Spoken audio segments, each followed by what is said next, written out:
Pemirsa, jumpa kembali dalam Zooming with Primus. Bencana alam yang datang silih berganti, bahkan juga pandemi COVID ditengarai sebagai dampak nyata dari keserakan manusia terhadap bumi. Pemakaian energi fosil yang tanpa batas menyebabkan bumi makin panas dan perubahan iklim kian ekstrem. Merespons global warming dan climate change yang ekstrem, berbagai negara kini kompak beralih dari energi fosil ke energi terbarukan, energi yang ramah lingkungan.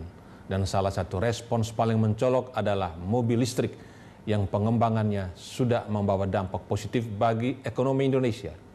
Berbicara soal mobil listrik, bagian penting adalah sel baterai lithium ion yang 50% terbuat dari nikel. Di tengah harga nikel di pasar dunia yang terus meroket, Indonesia sebagai salah satu produsen nikel terbesar dunia ketiban rezeki.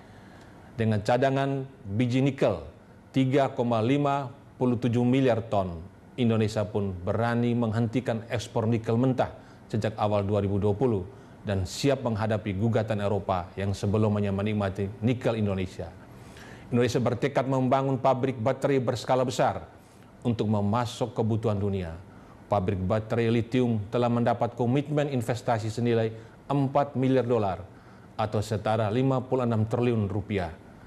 Sejumlah BUMN akan dijadikan holding PT Indonesia Baterai yang akan menjalankan bisnis baterai kendaraan listrik mulai dari hulu hingga hilir.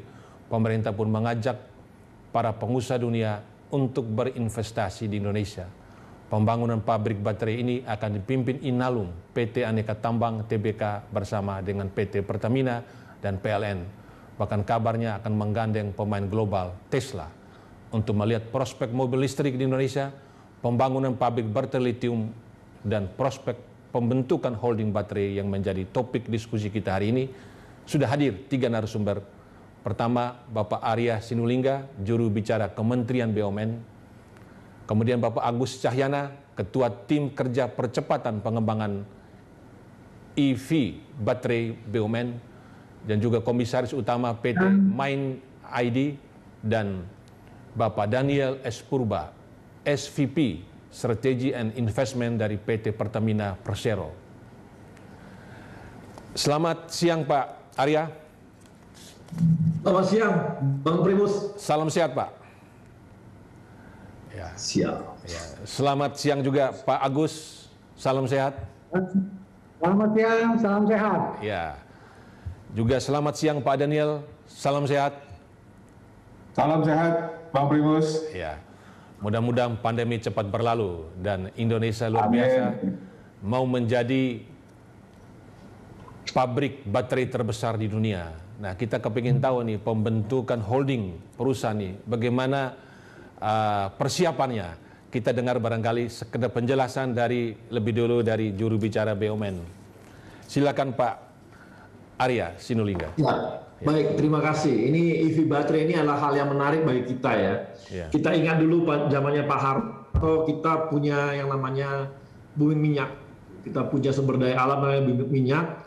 Tapi kita bukan menyalahkan ya, tapi kita evaluasi ternyata kita terlambat membangun kilang-kilang minyak kita, sehingga semua kita ekspor keluar. Setelah itu jadi sebagai bahan BBM, kita impor lagi ke dalam negeri kita. Jadi kita banyak ekspornya gitu. Baru sekarang kita banyak membangun kilang-kilang gitu. Kemudian ketika kita booming komoditi seperti batu bara, ini pun kita ekspor keluar dan kita terlambat juga untuk gasifikasi dan sebagainya. Nah, saat ini kita punya satu sumber daya alam yang ternyata menjadi terbesar di Indonesia, di dunia, namanya nikel.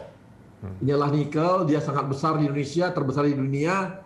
Dan di sini Pak Jokowi melihat bahwa kita nggak boleh melakukan hal terlambat lagi seperti sebelum-sebelumnya. Ketika kita punya keuntungan minyak, kita punya keuntungan batu bara, kita terlambat, maka kita harus punya sebuah ide besar sehingga kita tidak lagi hanya mengekspor sumber daya alam, tapi menjadikannya sudah di barang jadi. Nah, disinilah Pak Erick Thohir sebagai Menteri BUMN diperintahkan untuk melakukan sesuatu yang besar. Karena apa?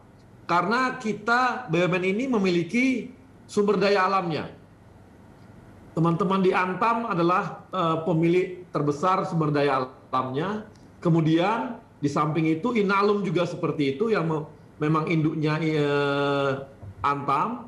Kemudian kita juga punya perusahaan yang memang bergerak di bidang energi, khususnya distribusinya, yaitu Pertamina. Kemudian juga ada PLN yang memang selama ini memasok listrik. Nah, disinilah rangkaian ini dilihat bahwa seharusnya kita itu bisa membuat sebuah tidak lagi kita menjual bahan baku, tapi kita menjual barang jadi, yaitu namanya EV baterai tadi. Nah, sehingga timbullah ide membangun sebuah holding yang menggabungkan antara mengholdingnya. Jadi artinya share masing-masing perusahaan, yaitu Antam, kemudian Inalum, kemudian Pertamina, kemudian PLN, untuk menjadikan sebuah perusahaan EV baterai, dan akhirnya jadi EV baterai. Nah, di mana kebutuhannya? Di sini bisa diketahui bahwa Antam dengan Inalum itu akan bermain nikel itu akan bermain di Antam. Kemudian nanti Pertamina dan Inalum itu akan bermain di baterai chemicalnya sama sel komponennya sampai kepada baterai selnya. Kemudian untuk electricity-nya, supply-nya, ISS, infrastruktur dan sebagainya, di sini PLN yang bermain juga sama Pertamina. Jadi dari hulu ke hilir kita akan pegang itu gitu. Itu ide besar kita, ide besar pemerintah ini melalui BUMN, sehingga menjadikan holding ini harus jadi gitu. Bahwa kita akan masuk dari hulu ke hilir. Walaupun kita tetap harus kerjasama dengan partner yang sudah pengalaman membuat EV baterai. Kita harus cari, dan saat ini memang prosesnya sudah mencari, dan sudah ada, nanti Pak Agus bisa akan menerangkan perusahaan-perusahaan mana saja yang sedang kita ajak kerjasama dan mana yang sudah bersedia sampai level MOU dan sebagainya gitu. Tapi ide besarnya seperti itu.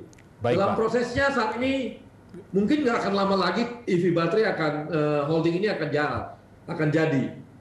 Nggak lama lah, hanya sebulan 2 bulan selesai ini. Mudah-mudahan ya kalau sesuai target ya. Dan ini akan jadi sebuah perusahaan yang menghasilkan EV baterai tadi dan akan menguasai dari hulu ke hilir. Demikian Bang Primus. Ya, menarik sekali Pak Arya. Perspektif dari yang dijelaskan Pak Arya menarik sekali, bahwa kita beberapa dekade kehilangan momentum untuk menambah nilai tambah. Kenapa? Kita mengekspor bahan mentah, produk primer, kita menghasilkan minyak dan gas banyak sekali, kita mengekspor, dan kemudian ironisnya kita mengimpor begitu banyak produk minyak mentah dan gas ya, LPG, dan sekarang ini kita menderita defisit neraca perdagangan migas ya, walaupun non migas positif. Dan sekarang hilirisasi, jadi baterai ini adalah sebuah bentuk konkret pemerintah membangun hilirisasi. Nah, Pak Agus Cahyana ini lama sekali di Kementerian Perindustrian, beberapa Direktur Jenderal Trisala, dan sekarang tepat memimpin sebagai komut dari PT Main Indonesia. Bagaimana persiapan Pak Agus, kemajuan progres dari produksi baterai ini, Pak? Baik, Bang Primus, tadi diungkapkan oleh Pak Arya, Bang Bina, bahwa ini adalah salah satu tekad daripada Kementerian BUMN untuk tidak terlambat lagi. Oleh karena itu, tim ini sudah dibentuk sejak Februari 2020. Jadi praktis sudah hampir setahun kami bekerja. Tentu kan waktu Pak Erik memberikan tugas pada kita berempat tadi, Antam, Main ID, PLN dan Pertamina, kita kebingungan apa tuh gitu ya. Nah, kita belajar dulu lah sampai kita harus mengerti apa itu barangnya, kemudian kita bangun pengertian bersama, kemudian visi bersama, tekad bersama, dan akhirnya kita bisa mendapatkan suatu istilahnya suatu rencana pembangunan yang kita sebut ekosistem dari baterai kendaraan listrik ini dari end to end. dari ujung ke ujung, yaitu Antam akan mensuplai nikelnya, ore-nya.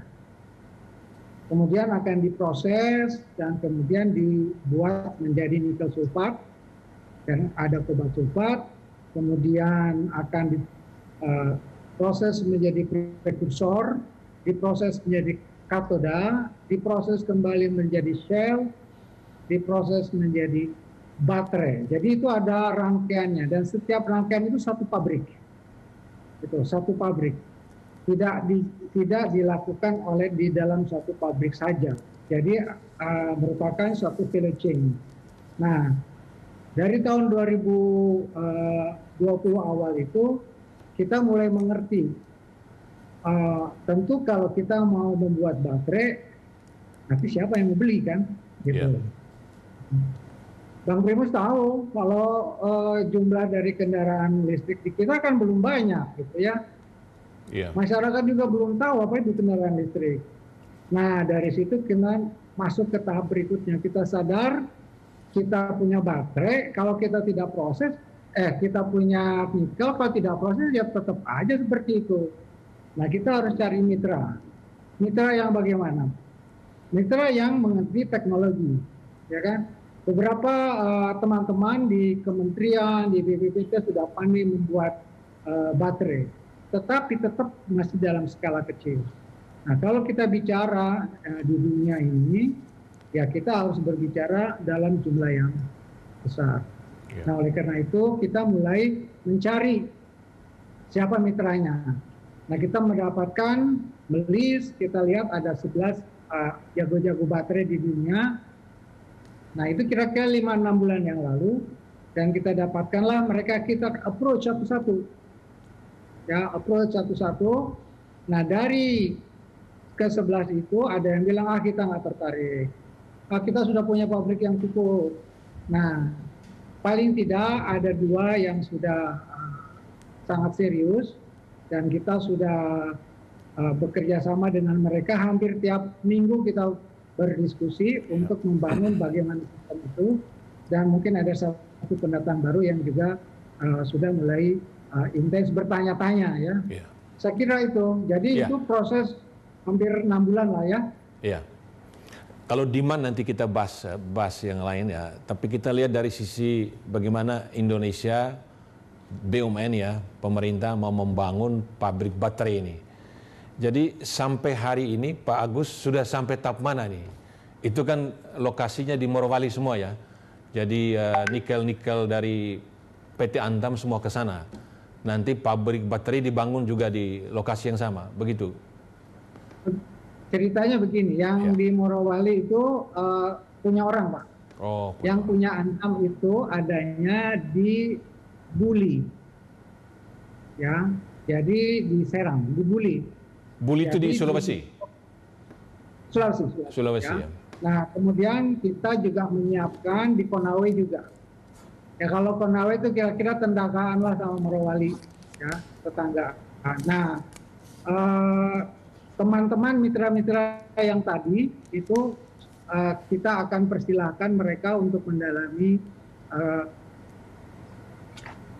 sampai di mana kepemilikan PT Antam di situ, apa betul bahwa itu ada di situ. Kan mereka nanti sudah invest, barangnya nggak ada kan, itu selalu di dalam proses itu. Jadi itu yang disebut dengan proses due diligence. Iya. Saya ke Pak Daniel, silakan ya, masih lanjut ya, silakan. Silakan ya.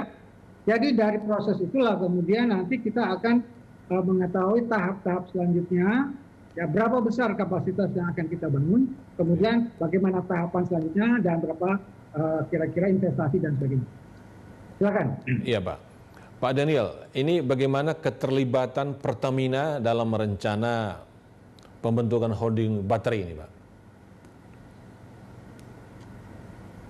Baik, Pak Bang Primus. Jadi melanjutkan penjelasan tadi, Bang. Jadi sebetulnya di dalam terkait dengan baterai atau electric vehicle ini kita Pertamina sudah mencermati dan sudah aktif mengikuti perkembangan teknologi baterainya, pemanfaatannya, siapa pemainnya, dan seperti apa economic of scale-nya. Ini sudah kita pelajari sekitar 4-5 tahun yang lalu sebetulnya.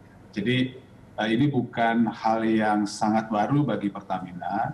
Ini bagian dari kita melihat atau merespons energy transition ya. Ini yang merupakan sekarang ini tren global di dunia energi gitu. Jadi, nah kita Pertamina sebagai energy company ini harus bisa mengikuti, mencermati dan merespons ke arah mana kira-kira industri energi ini akan berkembang.